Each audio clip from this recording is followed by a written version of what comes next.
This is the Relevant Podcast.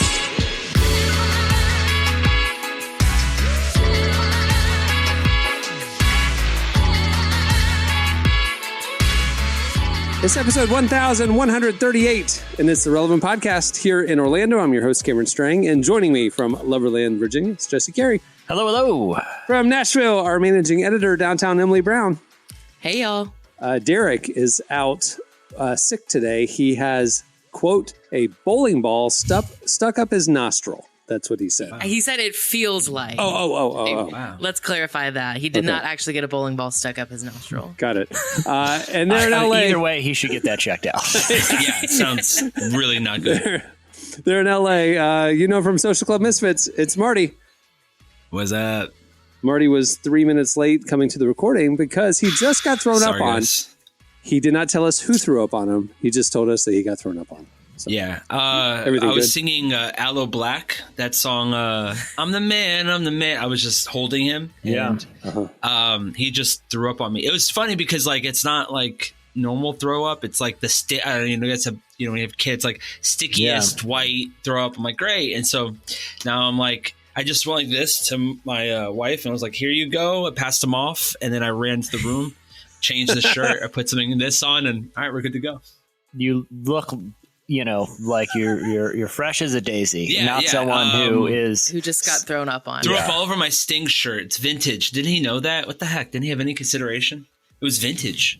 I was up in New York this weekend with my son, and we went to MoMA. The last time I was at MoMA prior to this trip, I saw Sting.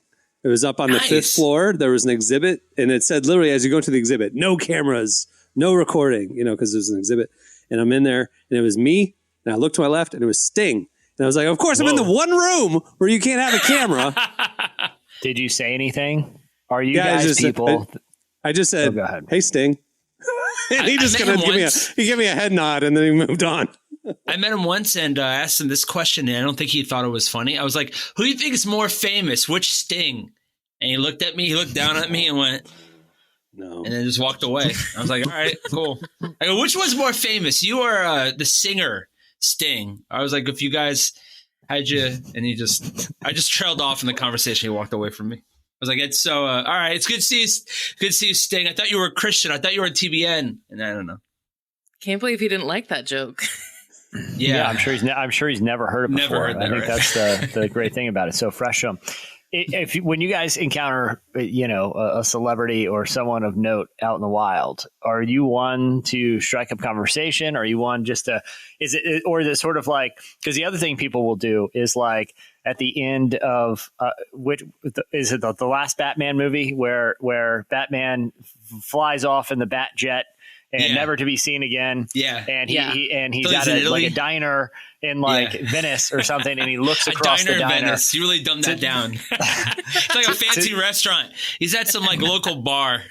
Either way, across the way, who is it but his old confidant, the man who raised him, Alfred. And instead of talking to each other, they just look at each other and acknowledge, I see you, you see me, and we're just going to leave it at that, my friend. Yeah. This little tip of the hat. No words spoken. I feel like some people do that with celebrities out in the wild. Like, oh, look, there's Sting. I'm just going to kind of be like, okay, we're not going to, 99% of the time, if I see a celebrity in the wild, it's like you see an animal on the side of the road. It's like, oh, look at that raccoon over there. That kind of a thing. Yeah. I don't go bother the raccoon. I just acknowledge that I see a raccoon, that kind of thing. That's smart. There have only been 3 times in my life where I've actually said something. One was Sting. Hey, Sting. At MoMA. Okay, that was one. And it was wordless. He just did the head nod, the up nod thing, But you're a MoMA. You're not going to chit chat at an art museum, Sure. So anyway, okay, that's number 1. Number 2, I was in the Atlanta airport security line with Anthony Bourdain. Oh, whoa! Yeah, I remember you telling us the story. And the entire time I'm thinking, how do I break the ice? How do I break the ice? How do I break the ice? Because you're in there for a while, back and forth, back and forth, back and forth. By the time we got up to the end, people were running up and taking pictures with him and stuff. He was clearly annoyed. And after they left, I broke the ice by saying, man, I'm really sorry you have to deal with that. He's like, yeah. And that was it. That was the entire conversation. Yeah. But the best one for me all time was in 2004. I was in the LAX security line. It's some about security lines. And that week, I had been on CBS 60 Minutes. They were doing a thing on Jesus showing up in pop culture. So POD, Creed, and Kanye West with Jesus Walks were the three that were being highlighted. And I was brought on because Irrelevant as like the color commentary to kind of help explain to the 60 Minutes audience what was going on in pop culture, right? Anyway, that was Sunday night. On like Wednesday, I'm in the LAX security line directly behind Kanye. And I said to him, I mean, like literally, when are you going to have this icebreaker? Wow. Hey, Kanye, sorry to bother you. Did you happen to see yourself on 60 Minutes this week? And he's like, no, man. And he like turned back around and I go, oh, okay. Well, I was on it with you. And then he like turned around like, oh, should I know who you are sort of a thing. And we ended up talking for like 20 minutes about sick. Relevant, That's awesome. about his music. We were just stuck in line together. But because I was on 60 Minutes with him, he actually wanted to give me the time of day, you know? So anyway. If you have an in, it's key. I ran into, and this isn't, it was Ryan Tedder on the streets of One Republic. Yes, of Ryan Tedder of One Republic. You went to college with him. You haven't been exactly, forever. and I had just seen him in concert that evening. This was after I saw some friends wanted to go to see One Republic and a bunch of other bands that were playing at this thing. Anyway, we're walking. And I see him at an outdoor bar, and we went. We know a lot of the same people from college. But if you have the in, it's key. I had one other in with one other, and I think I told the story back in the day. I was at a Subway back near the old office in Orlando, and this Subway was between the office and my apartment at the time, which was right near a training facility in Maitland, where the Orlando Magic would at the time like train at. Right.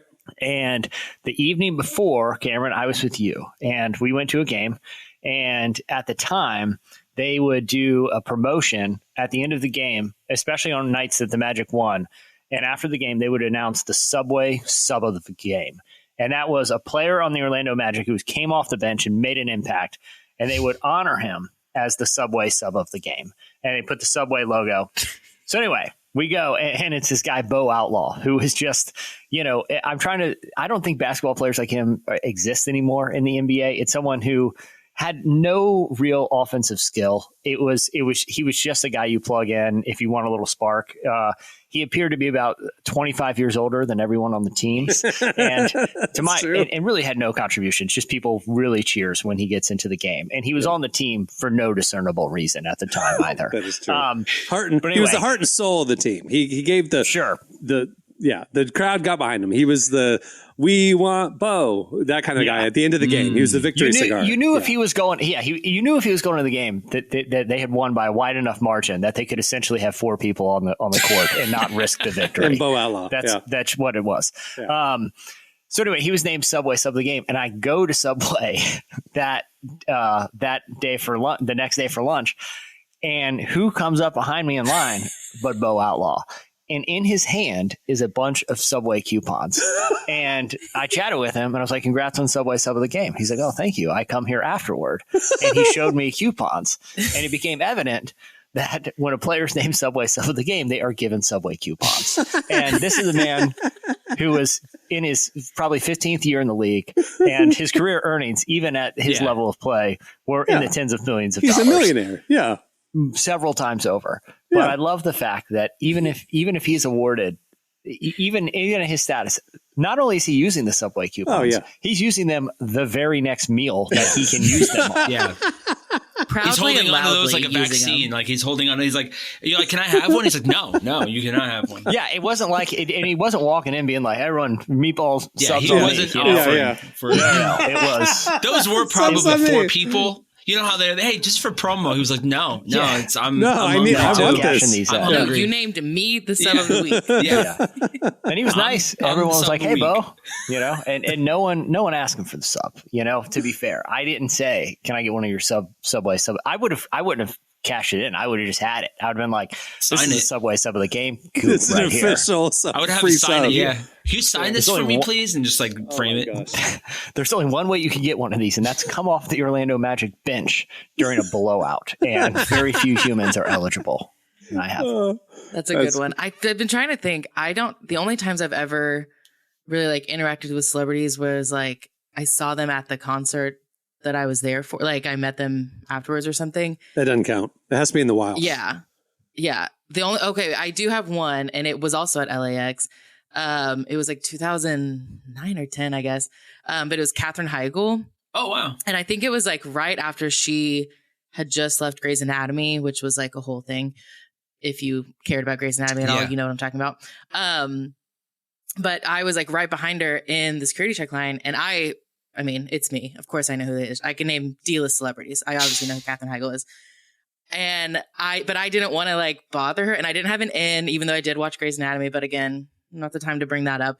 So I just like didn't say anything. And so then we get out through the line, and I tell my family who's behind me, like, oh, that's Katherine Heigl. She's a very famous actress. And my dad, who has absolutely no shame at all, was like, you should go get a picture with her. I was like, no, I don't want to bother her. And he just yells, hey, Katherine. And she like stops and turns around. And then he asks like, can my daughter get a picture with you? And so I do have that. So thanks, Dad. Dads have that ability to cut through all the nonsense that we're building up and be like, hey, Kathy, can you just give my daughter a picture? And it's like she respected the voice of your father. She was like, oh, yes, sir. Yes, yeah. Yes, sir. My dad's Yes, a sir. large man, too. So she's probably going to say, yeah, absolutely. I forgot. One time in college, I think I was in Santa Monica, and I was walking down the street with some buddies. And the late, great, he passed away this past week. Carl Weathers was across the intersection. And I had nothing. And this is like pre-Arrested Development. I just knew him from his 80s, from Rocky and like Predator and stuff. And I froze, and I just yelled, Apollo! No.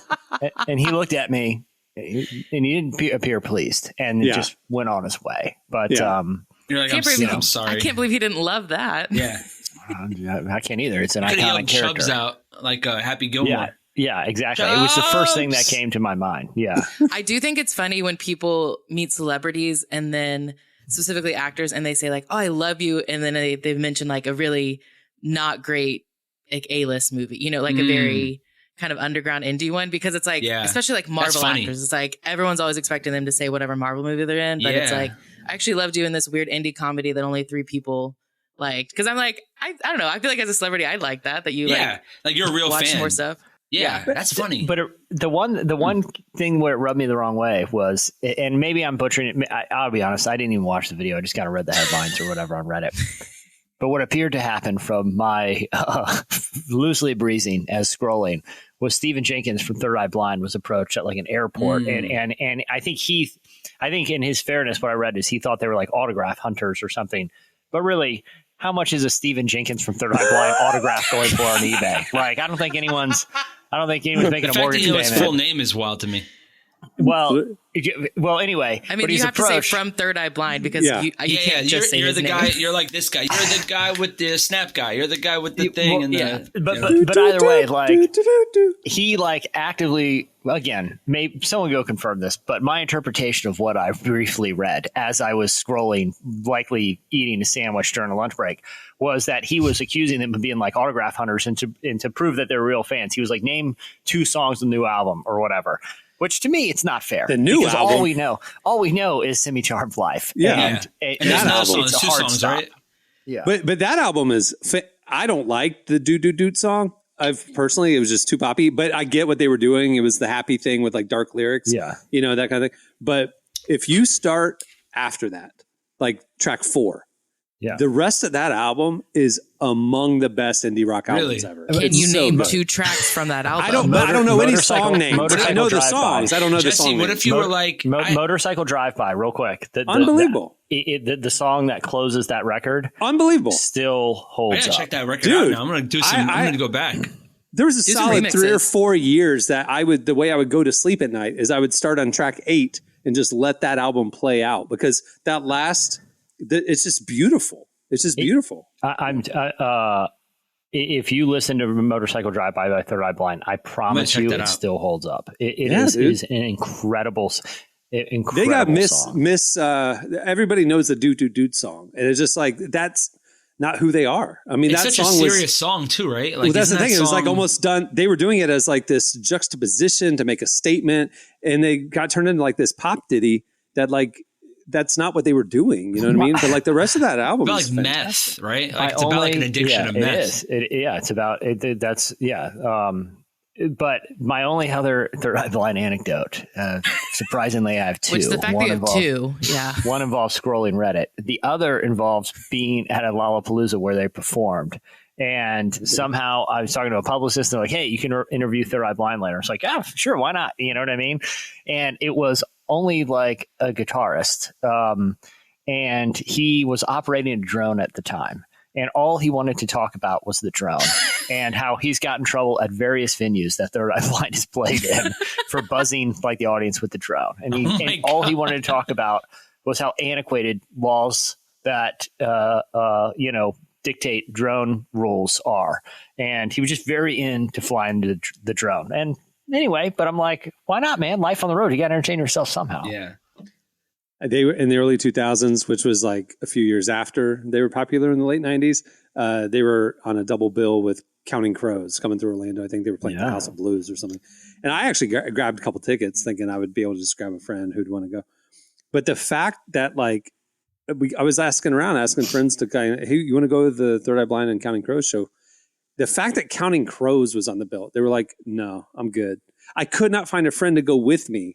Because I want to see Third Eye Blind. I did not want to see Counting Crows. I couldn't get anybody to go with me because Counting Crows was on the show. They didn't want to sit through Counting Crows. What songs does Counting Crows have? Oh, God. Savage Garden and Counting Crows are like my least favorite 90s rock bands. Like they're Long December is not a bad song.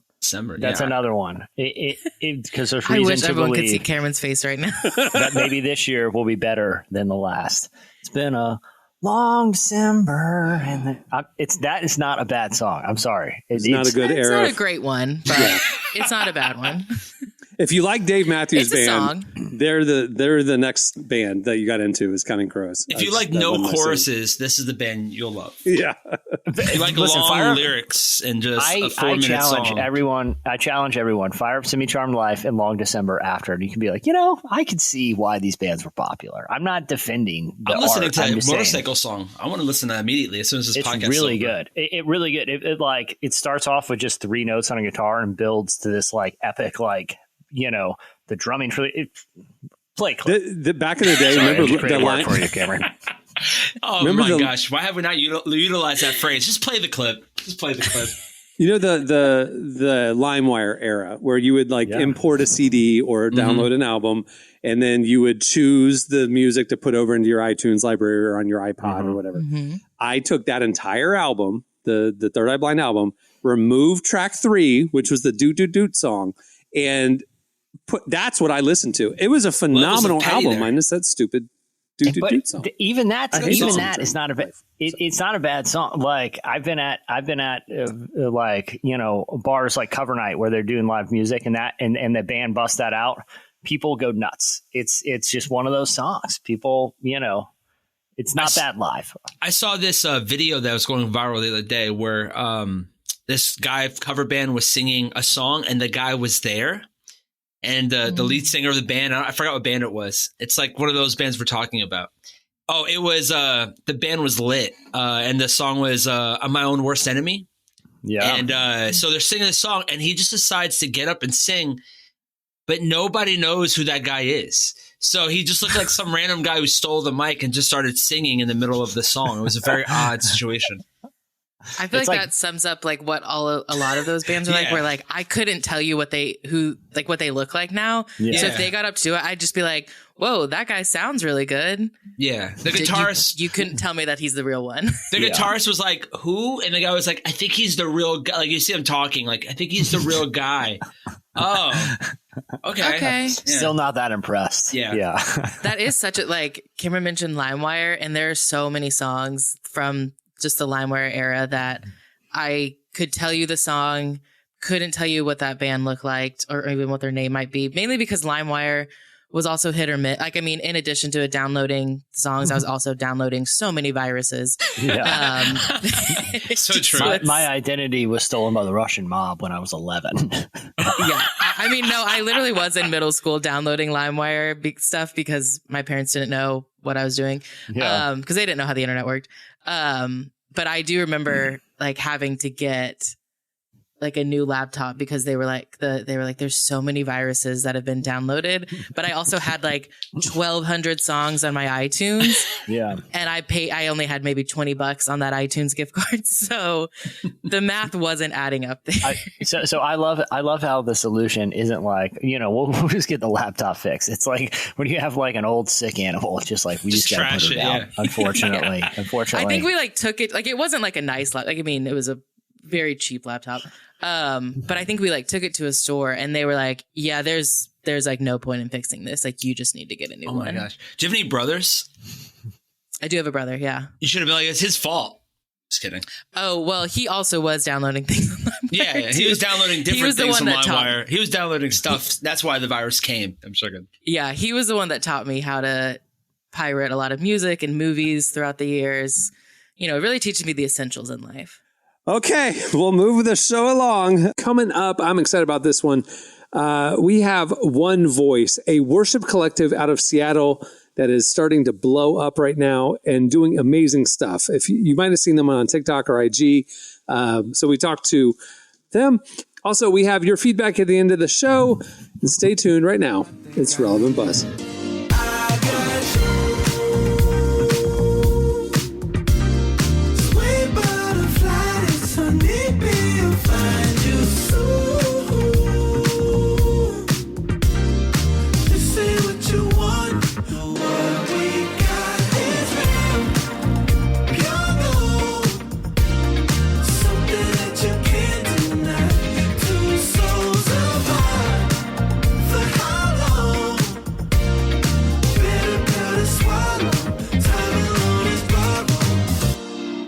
You're listening to Cosmo's Midnight and Forest Claudette.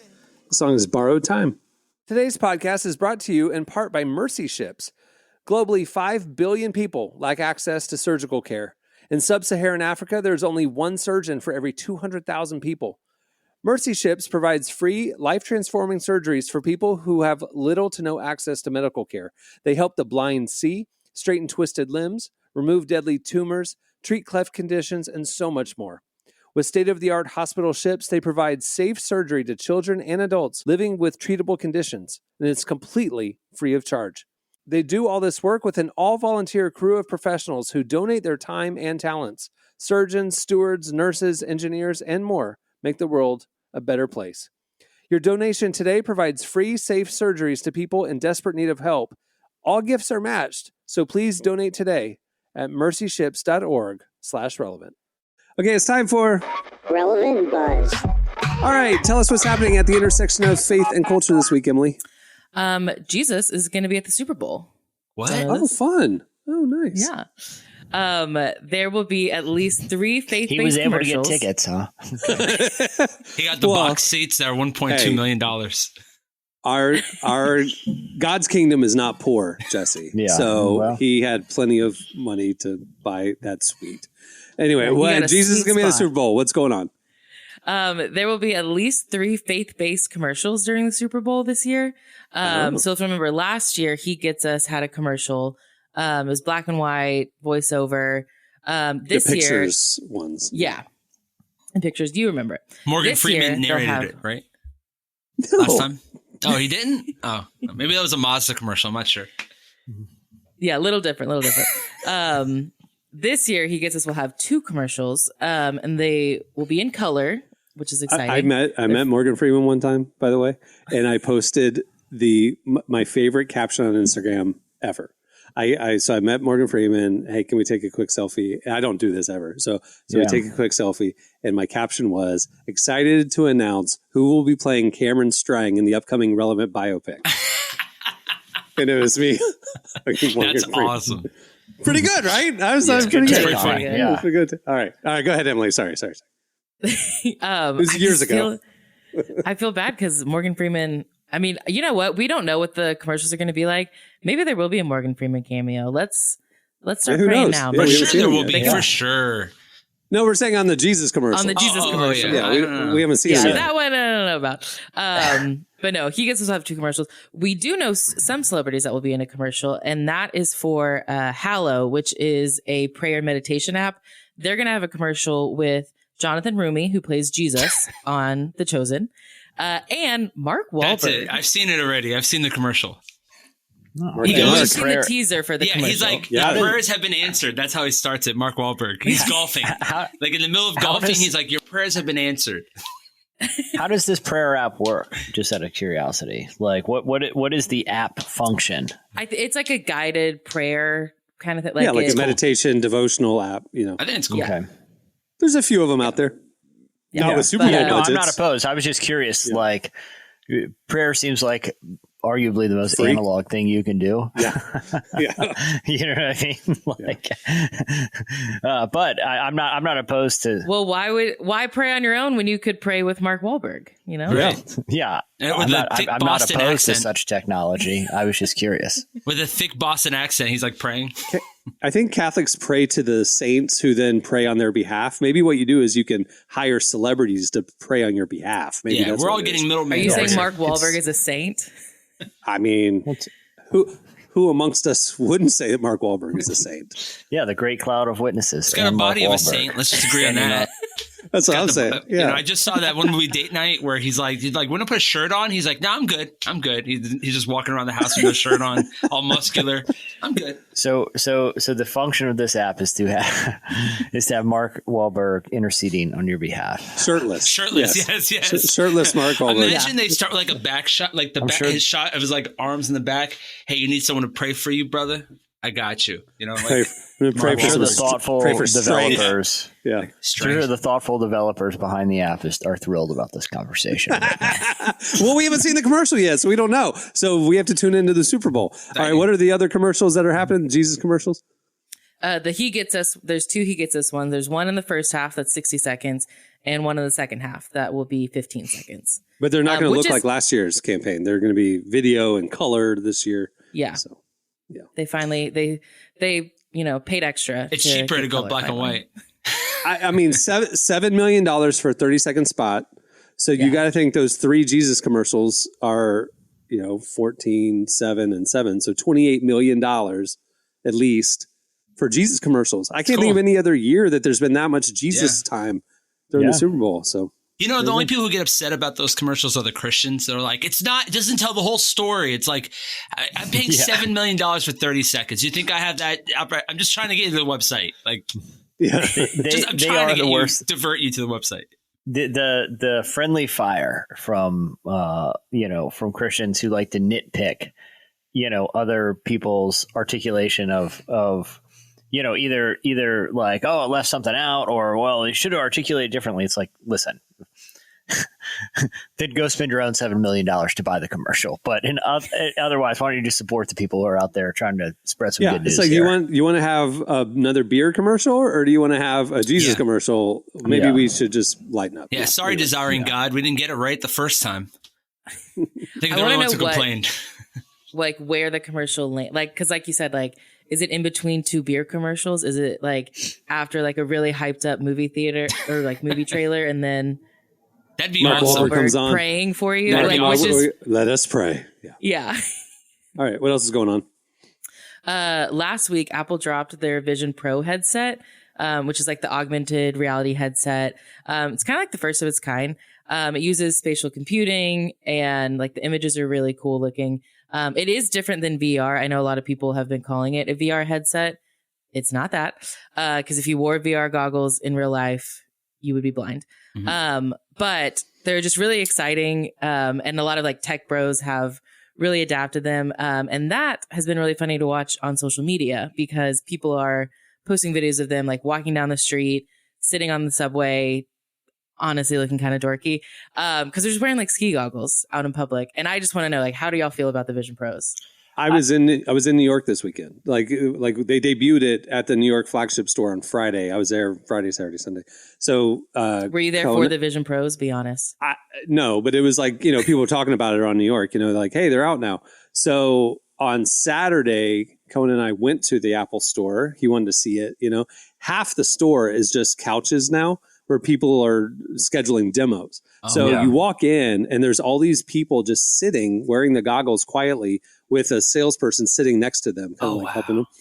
And Cohen, my kid, so we're standing on the, I don't know if you've ever been there, but it's underground and you go down these big spiral staircases. And so we're on the spiral staircase, like heading down, and you can kind of see this sea of people wearing these goggles. And Cohen like stops and he goes, "This is dystopian." Whoa. And I'm like, how do you know that word, first of all? But yeah, he was like creeped out by it. With you, But dude, like we then saw it in the wild. We saw people in Times Square, and I saw somebody on the subway wearing them out in real life on Sunday. It was kind of wild because they were just walking, interacting like they saw everything like normal. They just saw screens also.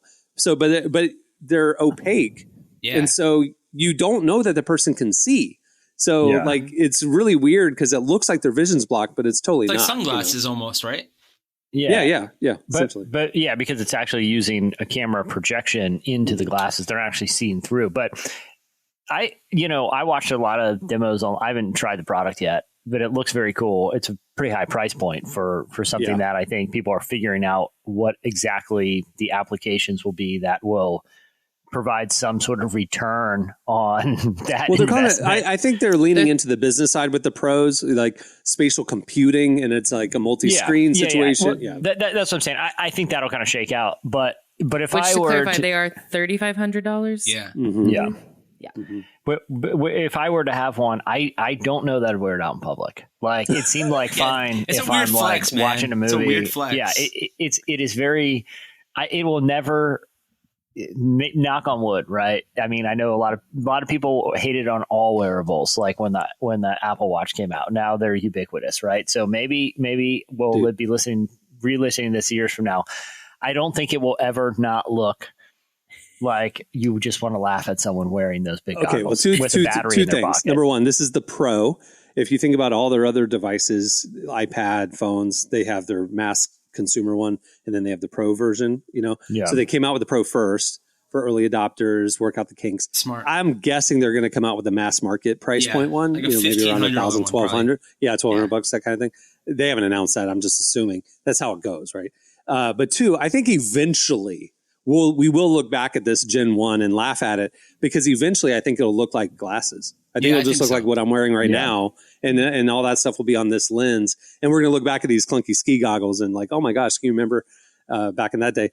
But what was hilarious, talking about the weird flex, Jesse, is when we were walking to the store, we were walking down Fifth Avenue, and there was a Dyson store on our left. And Cohen's like, why is there a vacuum store on Fifth Avenue?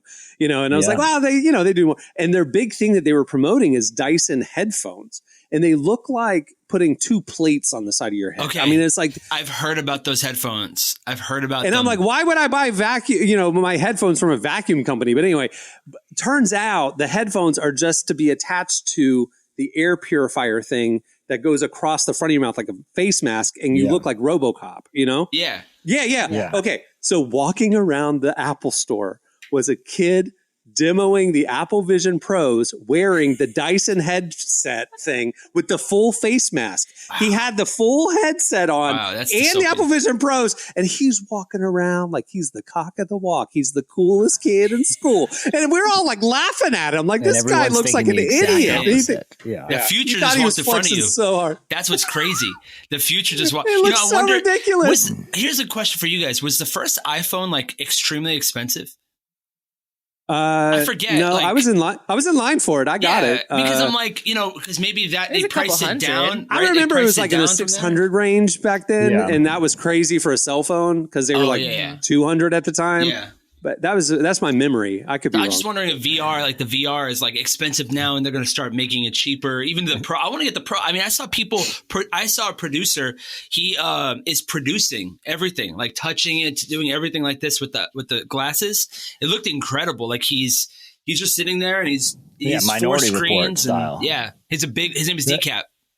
And it works with keyboards and stuff too. So you can do real work on it. He's doing this, and he's literally touching the theaters. screen. He's mixing and mastering and this stuff for like Drake and Bieber. He's a huge producer. And I'm just like, wow, this is the future, I guess. I was reading an early tech review too. And it was, because I think there will immediately, to your point, Marty, be cool professional applications, right? For people who work in digital media or maybe in other stockbrokers, having all the screens finance up or whatever. Yeah, true. Yeah. There'll be professional application. But someone was like, one of the consumer level things that like, she was a tech reviewer for one of the websites. She was like, every time I put it on and off, she read like, I honestly thought about is how bad is it going to mess up my hair every time? And she was like, any product that you had that is going to mess up your hair throughout the day, and you have to think about that. She was like, that is a thing to think about for a lot of people. Yeah, it's not like to your point, Cameron, like at some point there'll be a version that you can just slide on your face, but not everyone. A barrier to entry of strapping a giant thing on your face is still a thing for people, especially with the Oculus. Like you're sweating here bad, like around your eyes, it's bad. You're like, you play a game, you're like drenched in sweat. So imagine like eyeliner and just dripping down like Sting. Well, I also have to think, okay, so I have like really, really terrible eyesight. Like I have to buy very thick glasses. It's a whole thing. I always think like when we talk about like VR, AR headsets, like I'm at a disadvantage. So like my brother has an Oculus. If I try it, I have to take my glasses off to wear it. And then it like takes my eyes a while to like adjust to it because I just have such bad eyesight. Does your brother not have glasses? Huh? Does your brother not have glasses? No, he has perfect vision, and it's so annoying. That's why. So Cohen has VR headsets for PlayStation and stuff, and he has glasses. I have glasses. And there's just a little setting or an adapter you can put on it for people with glasses. And so I don't experience what you're experiencing because Cohen also has glasses. And so like we both wear it with glasses. Well, still at a disadvantage because I have to buy something extra to use my brother's Oculus. $75. But I'm thinking about like, you're talking about these Vision Pros, like they'll probably just look like regular frames. I already have to buy like kind of special frames because my glasses, my eyesight's so bad. I'm putting in thousands of dollars if I'm trying to get these Vision Pros because I have to be able to see normally and I also have to be able to see the screen. Like I think about that where it's like people who are visually impaired like myself. Am I going to be able to enjoy this or like, is that because eventually after the glasses, it's going to become contacts. It's going to be Terminator eyes. I mean, this is going to, it's inevitable. But like this is such a practical question. How do I order them? Do I order them through my optometrist or through Apple? Like, do they know my prescription? Well, I think it'd be through Apple and then you give them a prescription probably. Have you ever been on Terminator, the ride in Universal Studios where Shaq puts it in and then makes a free throw? That's what I'm assuming is going to happen here. That's where we're going to go. That's where this is application. That's the application. It can take it is so locked in, and its digital measurements are so precise. When he was with the Orlando Magic, biometrics, they can actually make Shaq make a free throw. Right. That's the improvement. Wait, so you're saying if I get the Vision Pros, I will be in the NBA? I think that you'll be able to shoot, throw. And just have like the best golf stroke, probably a baseball. Imagine it's like, no, go a little bit lower. It's like, it's like a training coach. You never know. Dude, Marty, that Terminator 90s Terminator show, I was reading a cover story with Cheryl Hines on Variety. Yeah. Because, JFK's wife, right? Yeah. RFK. She stars in, RFK. She stars in Curb. Apparently her first job and the way she got into acting was the Universal Studios Orlando. She was in the Psycho show. Do you remember the Psycho show? Oh my goodness. Yeah. Just like the Terminator show. She was like one of the actresses in it where like she was getting, they'd call an audience member up on stage. I did it. And put them in the shower and stab them to death and stuff. And she was the one like stabbing. She was the mom or whatever. She did that for years. That was her only acting gig. And then because of that, she got cast in this like D- list horror movie. And that was it. Until Curb. Wow. Universal Studios Orlando horror movie. And then 10 years later, she got cast in Curb. Funny story. I was the first, me and my dad were the first people on the Terminator ride.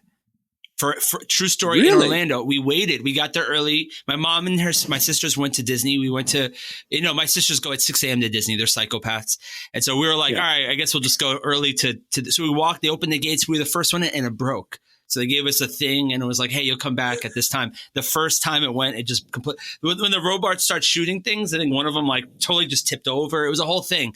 And I remember being super scared because I had to be like maybe 12. And I was like, I don't know if I want to go back on it because I was like, I saw this skull get stomped by the big machine and it has the guns and I was super spooked out.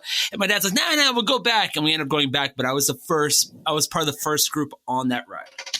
Hey, I have even better. I have a buddy of mine who was at Busch Gardens Williams, and he had long blonde hair at the time too. He would wear it like in a ponytail. It's like the surfery dude. He was at Busch Gardens the day that they opened this ride called Apollo's Chariot, which is themed after like Apollo, the Greek god. And for the first ride of, to kick it off, it was like a big day at Busch Gardens. They flew in Fabio. I don't know if you guys remember that bird. The bird. And so, yeah, and because they wanted to have like the first ride, Fabio look like Apollo, like a Greek god. And the roller coaster comes back into the station. There's photographers, and his face is all bloody. And the roller coaster had hit a goose midair. The first ride ever. Random so my goose. buddy. I've seen the video a million times, but I didn't know that was the first time that ride was going. That was the idea. It was a press photos. Inaugural ride. Yeah, they had the paper there and everything. But anyway, later that day, my buddy, or maybe it was that week, because I think they shut it down for the day. But shortly thereafter, my buddy was there, and he had the long blonde hair, and he sat front row, and he had the Fabio hair. And he said, he got back, and he just had his hands on his face with his hair, and he was just screaming, saying it happened again. That's amazing. That is amazing. That's so good. It's like a Dumb and Dumber with the ketchup. You start squirting it. That's hilarious. That's what last time I was at Busch Gardens recently, and I was on a roller coaster, and I sat front row. There's not many people there. With your motion sickness, you do roller coasters? That surprises me. Noah really wanted to go. I can only do it like one time. Like one of them, he went on like 3 times in a row. But I was like, no, I can do like one. He really wanted to do it. All I'm thinking, it was at night too. They run them at night.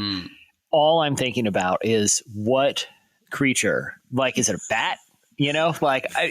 Because you're going so fast. Yeah, you start doing and all I'm thinking sometimes about and just smacking your face. You're thinking like a pilot leaving JFK now. The Hudson. I mean, like the geese, the birds. Exactly. And there's a lot of water over there. And birds have a way. Like when you're like, there's no way that could happen. No, first ride, I'll hit Fabio right in the face. Every once in a while, I watch the Randy Johnson video. Randy Johnson, for those who aren't baseball fans. He was a pitcher. He was a major league pitcher who threw exceptionally hard, even by major league standards. And one day he's pitching, and you can watch this video. The mound to the catcher's, to home plate is what, I don't know, 50 feet. It's not very far. And he's throwing like 100 miles an hour. And as he's throwing, all you see is an explosion of feathers. A bird flew in the path of a 100-mile-an-hour pitch and just literally exploded. The chances of that, are almost impossible. All that to say is, birds will find a way to fly right in the path of stuff. Yeah, whether it's Fabio's nose or baseball. Planes, I'm terrified of it. I saw the video for the baseball thing because last year on Halloween I saw a TikTok that this couple went as the guy was the pitcher and the girl was the exploding bird. That's great. Good. And it was really funny. That's awesome. Great. I love deep cut references like that for Halloween costumes. And in Orlando, they pay a whole crew of people to like keep birds off of the tarmac. Because that sounds like my worst nightmare. What? They drive around with golf carts and they have some sort of sonic something, and then they just shoo them off, just to get out of it. This is dark. We can decide to keep it or not. If you drive across the Chesapeake Bay Bridge Tunnel, it's a 20-mile bridge. Goes underwater twice. That goes over the Chesapeake Bay. It's right by my house. I drive it all the time. There is a pickup truck that drives up and down, and it's 2 bridges, right? It's a big thing. Cameron, you've been we've gone to the beach right at the foot. You can't even see the other side. That's how long it is. Yeah. There's a guy or woman, I don't know. It's their whole job, though, because every time I see them out there, they have like those pinchers, like that little claw picker upper. Mm-hmm. Their whole job is to pick up dead seagulls all day long. They drive the length of the bridge, picking them up, and drive back the other way. Because they get in the tunnel and die? What happens? They fly into, they're flying over the water and for some reason get sucked into cars. I have no idea how many seagulls are dying out in that bridge every day. All I know is enough to constitute somebody's whole job is just pick them up with pinchers, toss them in the truck all day long. How do you explain that job? Like, I'm thinking about going on a date and someone's like, "Oh, what do you do?" I pick up dead seagulls. You ever driven across the Bay Bridge Tunnel? I pick up dead seagulls. In waste management. Have you ever had a seagull-free drive across the Bay Bridge Tunnel? That's You're welcome. You're welcome. Yeah, You know, it's pretty cool job. Pretty cool job. I don't know if cool is the right word. All right, what else you got? Moving on. I want to talk about something James Cameron said because he recently shared that he has some ideas for Avatar 6 and 7, which, just a reminder, we've only seen the first two. We're getting 5, right? We know this for a fact. 5. Yeah. We've gotten 2. The third one's supposed to come out 2025, fourth one 2029, Avatar 5 2031. Crazy. But Cameron shared this week that he already has some ideas for Avatar 6 and 7, but he might not see them come to fruition because he will be dead. Yeah. Wow. He, in an interview with People, my thing is, why don't you just write it down? Write down a script and somebody else can make it. Nah, it's all in here, baby. It's how I wrote Titanic. Well, that's what he was like. Just winging it every day. Everybody just shows up and it's all over here. Here's the dialogue. I'll tell it to you right before we shoot it. He shows up to set one day. He's like, all right, check this out. Now they're going to go hang out in a water village for like an hour. They're like, well, what's the plot? They're just going to learn to swim for around. About a third of the film is just swim lessons. Okay, let's do it. I felt like 2 was enough. I'm like, why do we have to go? Why are you? Such a high commitment. It's just a lot. You know, it's like 6 and 7. I haven't got to 3 and 4 and 5 yet. Yeah, it's a big commitment there. Does he envision it like it's Star Wars, that they'll be making these for 50 years or something? Like, I don't. Yes. Yeah, he does. Because I think the interviewer and People asked him, and he said, like, people have asked him before, why do you keep making in the same universe? And his response was, well, why did Lucas keep working in the same thing? Why did Roddenberry keep working in the same thing? Because when you connect with people, why would you squander that? Why would you start over with something else that might not connect? And I get his point, but he's not the right person to say that because we've only have 2 movies to connect with. Yeah. Now, to be fair, they're 2 of the highest grossing films of all time. Yeah. Sure. But the thing is, like, it is the one film franchise that everyone has seen both. Right? Nobody loves. Nobody cares. And everyone kind of forgets they saw them. Like, oh, yeah. Is that the one where they swim? Or, no, that was with the Fern Gully tree, right? Like, no one, like, everyone kind of loosely remembers the plot. It was like Home Tree. It was something about a tree. I remember, you know what I mean? Like, it's a movie everyone's seen, but no one really cares about. Before I saw it, Jesse saw it, the last one, and he literally told me, first hour, it's kind of slow. Second hour, they swim the whole hour. Third hour is good. And so third hour, I went into it knowing bathroom break in that second hour. Yeah. So once they started swimming, I was like, Cohen, do you need anything? And like, I went to concessions. I went out. I was out of the theater for at least 20 minutes, came back, still swimming. Yeah. They were just swimming. Yeah. You totally set me up perfectly for that movie, like, Jesse. Once they started swimming, I actually left the theater and I got dinner. I went to Cheesecake Factory. Yeah, I went to go see. Yeah, I went to go see Hangover 3. They're replaying at the Dollar Theater. Came back. They're wrapping up that swimming scene for that sweet final battle. The truth. If you hadn't told me that the last hour was good, I wouldn't have gotten through the first 2 hours. The final battle, which is the final third of the film, is actually pretty awesome. Yeah, compelling. But it takes They could have trimmed that swim lesson down considerably, because it is an hour of the film where they just swim. Who knows what wonderful hours of movies we aren't going to see, because James Cameron says he will be dead before he gets to make them. So we'll pass the baton. It's fine. Yeah. We'll see whatever someone else comes up with. What's the last thing you have, Emily? Last thing, super quick. On Wednesday night, Drew Holcomb and the Neighbors had a special guest appearance on Jimmy Kimmel Live. We've got the performance here. You don't know who to trust. All you see is danger. Trying to find what you lost. You can't go it alone. Everybody needs help. You gotta find your people, then you find yourself. Man, they're killing it. They were on the Macy's Thanksgiving Day Parade. Now they're doing Kimmel. Like, good job, Drew. He's been on the show several times. He's performed in our studio a couple years ago. Mm-hmm. All righty. Okay, well, that'll do it for Relevant Buzz. Make sure to check out relevantmagazine.com every weekday. We're covering faith, culture, everything in between. Thanks, Emily. All right, stay tuned. Up next, One Voice joins us.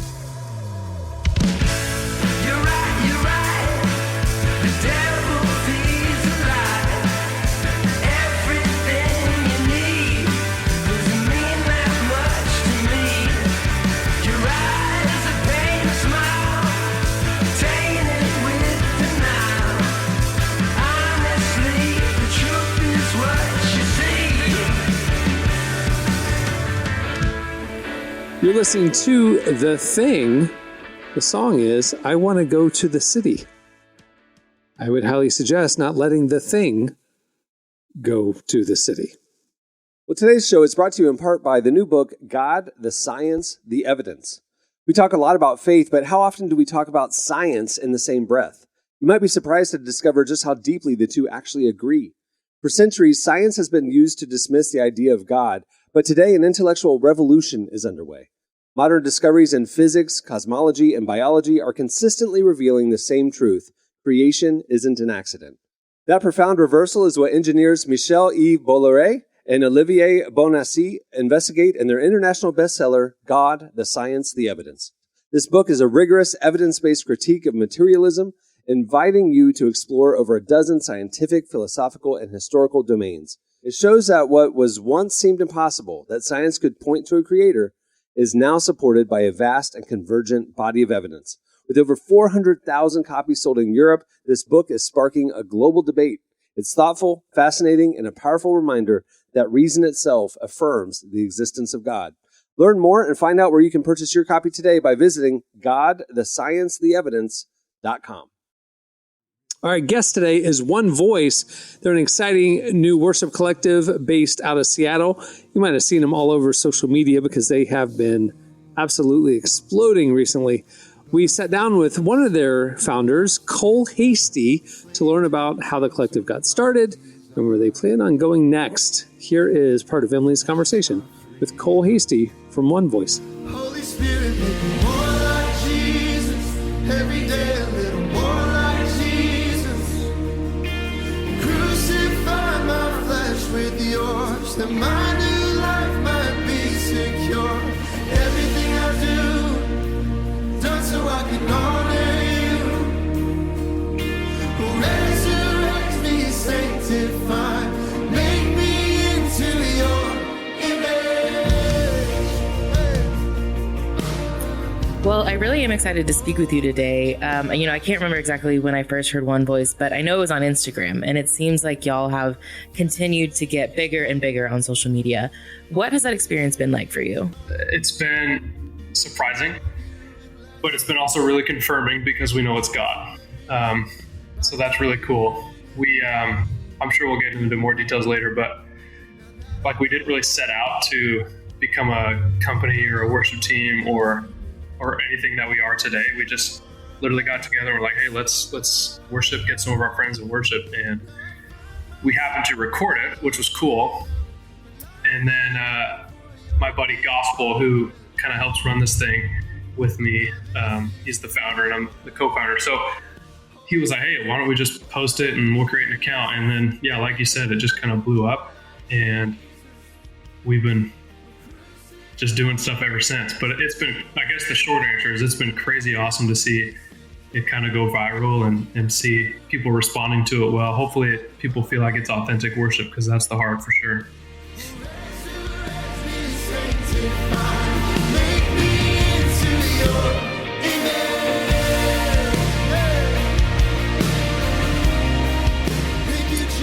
I do want to dive more into how you got started. You said it was just a group of friends. So where did y'all initially meet? We all went to Northwest University in Kirkland, and we all kind of did music together through worship and choir and just kind of all this random stuff. So we all graduated, and then a couple years later, Gospel texted me and said, hey, my birthday's coming up. And he's like, I want to get everybody together and just kind of worship. We'll all just do a bunch of covers. We'll get all our friends together. And he's like, that's how I want to celebrate my birthday. And he was like, are you in? I was like, well, it's better than getting you a gift. So sure, yeah, let's do it. And that's how it started. And then we've done multiple shoots and it just kind of kept growing and growing and growing. But I like to say we're playing catch up a little bit because we just, this wasn't our idea.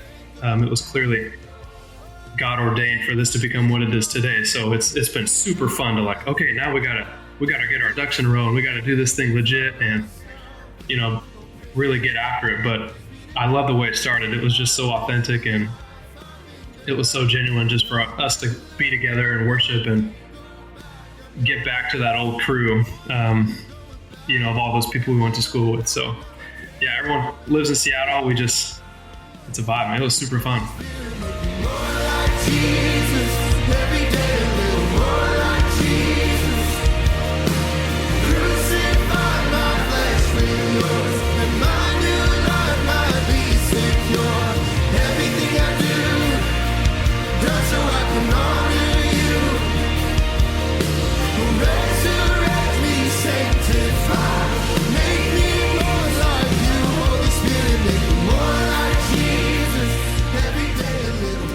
Was there ever a moment when you realized this could be something bigger? I think there was a few, to be honest. The social media following, so that was one for sure. We had created the account, and I think within a year it had gotten up to 100,000 followers, with us just posting, not doing any marketing boosts or whatever, like literally just posting. So we went, okay, we got, people like what we're doing. This is cool. So we'll keep doing that. Obviously, one of the big moments was Tribal Records had reached out. And so when they called, we were like, oh, okay, maybe this is a little bigger than we think. And when Tribal Records call, you answer the phone, right? And then we had like a couple YouTube videos that go viral on YouTube as well. So between those three things, we were, again, basically like, all right, Lord, you're doing something here. Let's continue to steward this well and get things started. But those were kind of the big moments for us. But it's funny, like gospel is so, like he called me one day, he was like, hey, how you doing? It's like, I don't know if you saw our account has like 100,000 followers. I was like, what? Just, we're all just caught by surprise. Because none of us expected it. But he's so low key about everything. It's very funny. So we never had any freak out moments, but definitely when Tribal called, we were like, oh boy, this is official. We need a Zoom account. Well, obviously there are a lot of voices in one voice, but is there like a set group of people that make up the collective, or is it sort of changing parts? It's a little bit of both. As far as the worship leaders and our shoots and the album, there kind of is a set group of people. There's about 5 or 6 of us that are all typically on a microphone that are writing and singing the songs. And then as you've seen in some of our videos, we just love having kind of a choir in the background, or worshipers, whatever you want to call them, just because that's what we, like in college, we were all a part of a choir. So we loved that aspect of it. And we think, it's good for our audience to see other people singing along and worshiping. So there is about 5 or 6 of us that are kind of the key people. We do collaborate and we write with some other people in the industry as well. But so far, it's been a smaller group of us that are kind of running it. Yeah.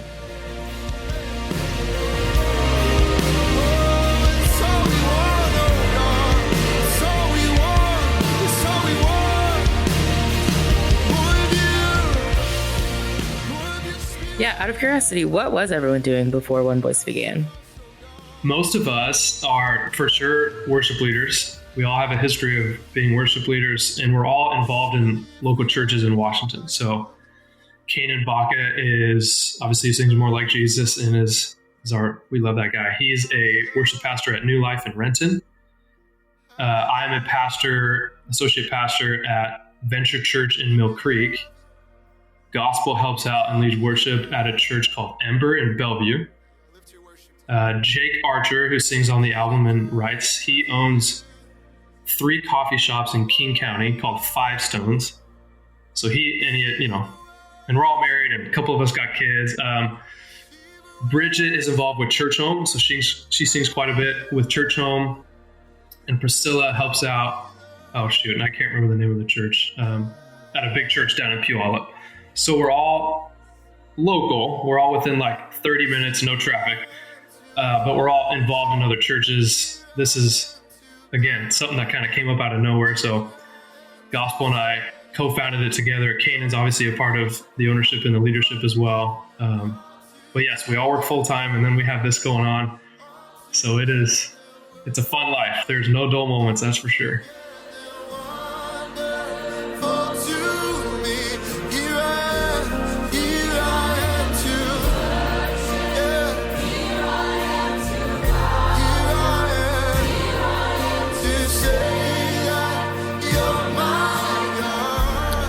what can you tell me about the future plans for One Voice?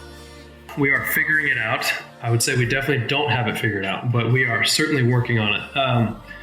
We do have some worship nights coming up. We have a concert in Seattle, March 22nd, and that'll be our first one that we're putting on, which is super exciting. So we'll do a bunch of those. We're going to call it OV night, One Voice night.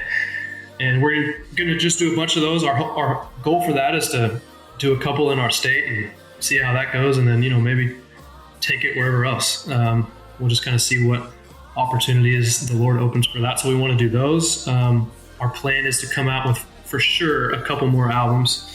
We're in the early stages of putting that together now. And so that's our goal. And, we kind of want to do a lot of other things. We have a podcast coming out similar to what you guys are doing, where we just hang out, talk. Everybody has a podcast, right? So we're like, well, we should probably do that.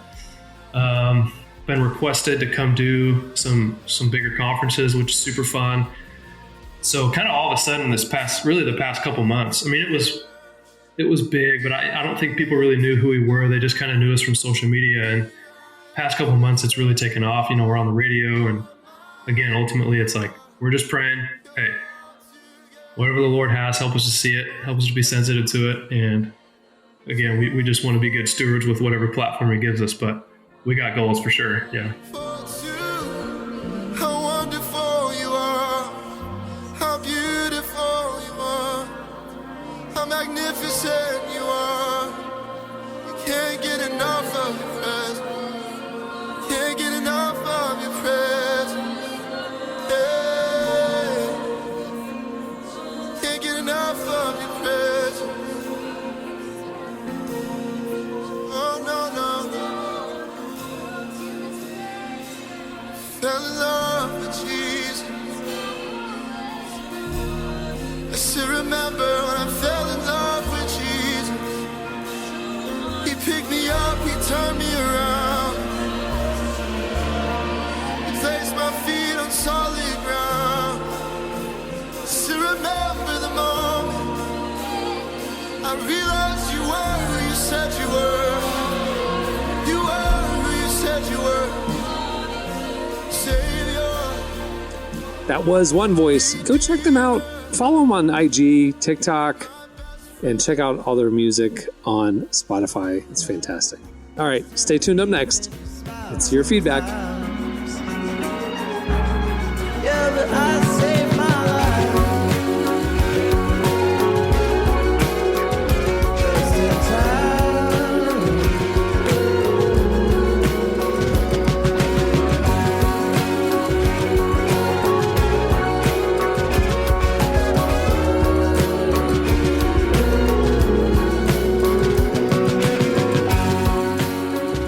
You're listening to Good Morning. The song is Just in Time. Well, today's podcast is brought to you in part by the new book, Confessions of a Christian Alcoholic. Author Jonathan Seidel knows firsthand how even believers can get stuck in shame and destructive habits, especially when it comes to one of society's biggest obsessions, alcohol. In Confessions of a Christian Alcoholic, he details his spiral into disordered drinking and shares the 4-step process he eventually used to break free. There's hope for alcoholics who become Christians and for Christians who become alcoholics. Find Confessions of a Christian Alcoholic wherever books are sold. What if you could change a child's life with just $10? Right now, thousands of vulnerable children in East Africa are suffering from jiggers. It's a painful, preventable parasite that burrows into their feet.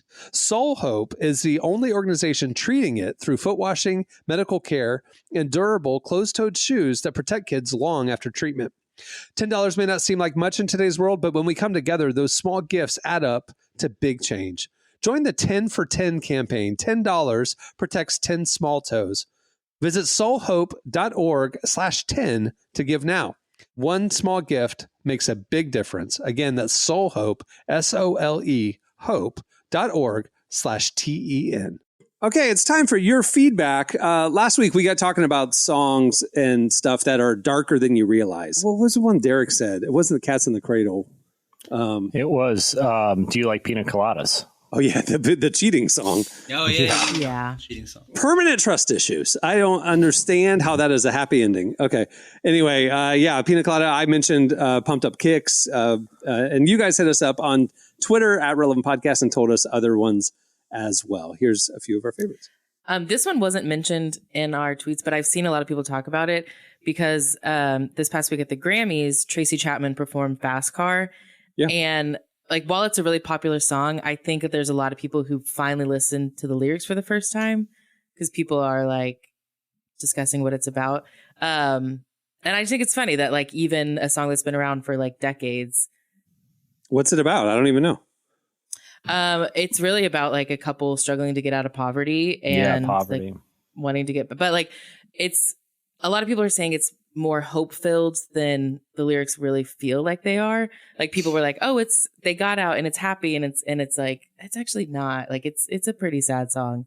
But anyways, she should get an endorsement for skincare because she looked fantastic. Oh yeah, she's incredible. Yeah. I couldn't even tell you how old she was in real life. No question. Yeah. She's like vanished 25 years ago and has been like out of the spotlight. 50s, 60s. Yeah. Oh, for sure. Yeah. Because in the 90s, she was in her mid to upper 20s. So, I mean, she would be in her 50s now. Yeah. Well, Curtis said the song "We Will Rock You." He always thought it was about winning, but now he realizes it's a critique on young revolutionaries who think they're changing the world, but they're really just making fools of themselves. I got to be honest with you, Kurt. Didn't know that either. Now, when I hear that foot stomp clap, I will think differently. They're making fools of themselves.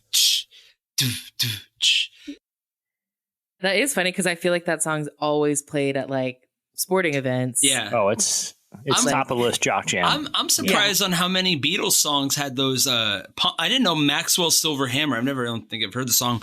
Is a song about a boy who kills people and gets arrested. Wow. That's very dark, and I got to hear the song now. And the Alice McCartney is the one who sent that in. She also said "Help" by the Beatles is a song literally asking for help because life sucks. Amazing. I'll be honest, I felt like that one was pretty obvious. Yeah, that one gave you help. I need somebody. Help. Anybody. What else did you think that was about? I thought it was about I thought it was the girl who got trapped in a well in the 80s. You know, she's just down there at the bottom. Anybody, help. I need somebody.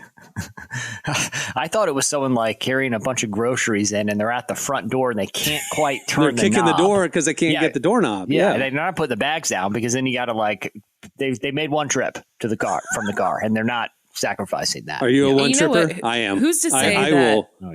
Oh yeah. I mean, I'm going up the arm. If I had a game show, that would be one of the challenges. Is I would have just a tremendous amount of grocery bags with, and it wouldn't just be like jugs of milk. There'd be breakables in there too, because that's 100%. Part of the thing. Because you don't want to put the bread in between; it's going to get smushed. So you got to make sure the bread is the last thing you pick up. Mm-hmm. Oh man, I got a full trunk, one trip, never twice. Yeah. Emily, are you a one tripper? I try to be, but I also use like reusable bags, so I feel a little bit better about like the sturdiness of them, and they're bigger, so it's a little easier for me to do that. Caring about the environment and stuff. It's more so because it like stresses me out if I have 50,000 Walmart bags just like sitting under my kitchen sink. Like that has always stressed me out. So I just try to. It's really for my mental health, not really for the environment. Did you see Adam Davis's? He said his high school graduation song was "Here's to the Night" by Eve 6. And he said, I didn't realize until I was way older that the song is totally about having a one-night stand. It's about a one-night stand. It was our graduation That's amazing. song. I got to be honest, I didn't know Eve 6 had more than one song. Yeah. So that's a burying the lead. I had the Third Day song playing. Not Third Day. Green Day song playing. The one from Seinfeld. Your Life. Yeah. Everyone was crying. It had, the whole thing. That was mine too. Yeah. They really I think it was everybody for about 15 years. Yeah, they really killed that market. I gotta be honest. I don't think anyone thought about it like that, but Happy Accident, what a great song used all the time now, every graduation. Yeah. See, I will say, so I graduated in 2013. By that time, I think we did it more like ironically. Like it wasn't like this actually means something to us. Hey, they got paid either way. They don't care. That's right. Yeah, exactly. Run the I don't think they're sweating it. Yeah. It's like, it's interesting. It's like, do you think that they had that in mind when they wrote it? I think they did. Like, I think Really? they had like a sentimental closing Sentimental ceremonies for type. sure. I But don't know. I think you don't think they did? Because like the guy who wrote the Cha-Cha Slide was thinking about wedding receptions when he wrote it. He had to have been. It's possible, You don't think? but I think some artists do that, but I don't know if Green Day ever cared. You know what I mean? Like Okay. I think they just kind of like It's just natural. wrote what it. Yeah, just they, you know. Punk But rock. then the girl Vitamin C or whatever came out, and then she did an actual graduation song. And I remember it was between those two songs, the graduation song or Time of Your Life. I had Boys to Men, End of the Road. Oh, nice. That's what I wanted for my like. We got to vote, and I like was campaigning so hard for the Boys to Men song. There was a radio station here. Remember the old Ben Folds song "Brick"? Yeah, of course. She's a brick, where the first line is 6 a.m. day after Christmas. Yeah. 6 a.m.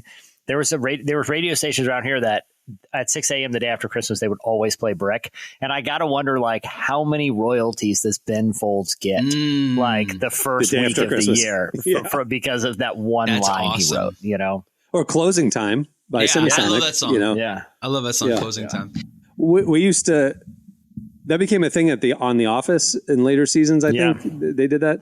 Andy, yeah. We literally did that at our office, like for a solid year. We would play Yeah. Closing Time when it's time to go. You don't It's have to amazing. go home, Yeah. but you can't stay can't here. stay here. Another Yeah, good that's song for graduation would probably be like Queen, Another One Bites the Dust or something like that. I think I submitted that and they're like, absolutely not. And I was like, all right, well, trying something different. I don't want to go to Green Day all Marty, the time. you need to make a graduation song for people. I think I might like, it's going to be something like, get the heck out of here. You know, like just leave, run away, go away. This meant nothing for you. College means everything. From that. Anyway, all right, it's time for this week's. Editorial question of the week. Hey. All right. Well, earlier Jesse was talking about if he had a game show, one of the competitions in it would be the one trip challenge for carrying in all your The grocery one bags trip, from the yeah. car in one trip. So we want to know if you had a game show, what are some of the other challenges that should be in said show? Hit us up on Twitter at Relevant Podcast and tell us there, and hit us up on our IG stories when we post it. And we'll read our favorites on next week's show. I love the idea of like this competition just being like the most mundane tasks. Like, Yeah. I was saying the same thing. Who can bring this in? Like, who can sweep Vacuum the in the fastest? straightest line. Who can pick up the Yeah, most like- with their foot because they're holding stuff and they got to like kick it up Oh, like I a love happy it. sack, you know, like Dude, Yeah. I used to do that all the time, and my mom would get so mad at me. Like, I was like, you are telling me to pick up my toys, and Yeah, I would just kick it walk up in around the the air, you room catch and it. pick them up. Little ninja, yeah. Like, what do you want from me? She's like, that's gross. Stop it. Anyway. yeah. I remember there was in 5th grade, we had a talent show, and there was a girl who could play cards with her toes. Like, she would put the cards in between her toes and she would play. And it was the weirdest thing. We were like, how did you learn this? But she told us that like at home, she would just pick up stuff with her toes and she got really good at it. Kept going. 100%. Kept going. Yeah, I'm good at it too. Very strong big toe. All right. Well, before we wrap up, I want to thank Cole Hasty from One Voice for joining us. Make sure to check out their music on Spotify. Follow them on the socials. You will not regret it. It is awesome what they're doing. Also, make sure to check out issue 114 of Relevant. We have Brooke Lidgerwood on the cover. We have Need to Breathe. We have Rainn Wilson. We have Mike Todd. We have fantastic interviews, issues, all the things.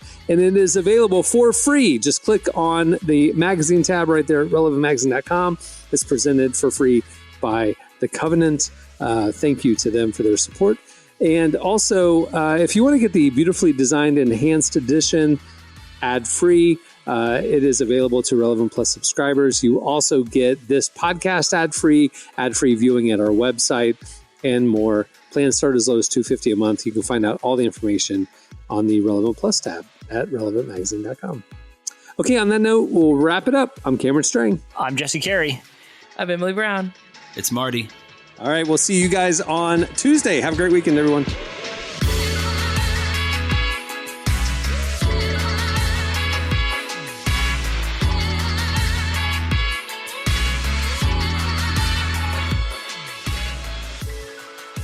Thanks for listening to the Relevant Podcast. Check out our features, interviews, and news updates every day at relevantmagazine.com. And make sure to follow Relevant on Facebook, Twitter, and Instagram for the latest. For more great podcasts, browse the shows on the Relevant Podcast Network, which you can find at our site. And while you're there, don't miss the all-new era of Relevant Magazine. A new issue releases every other month at relevantmagazine.com.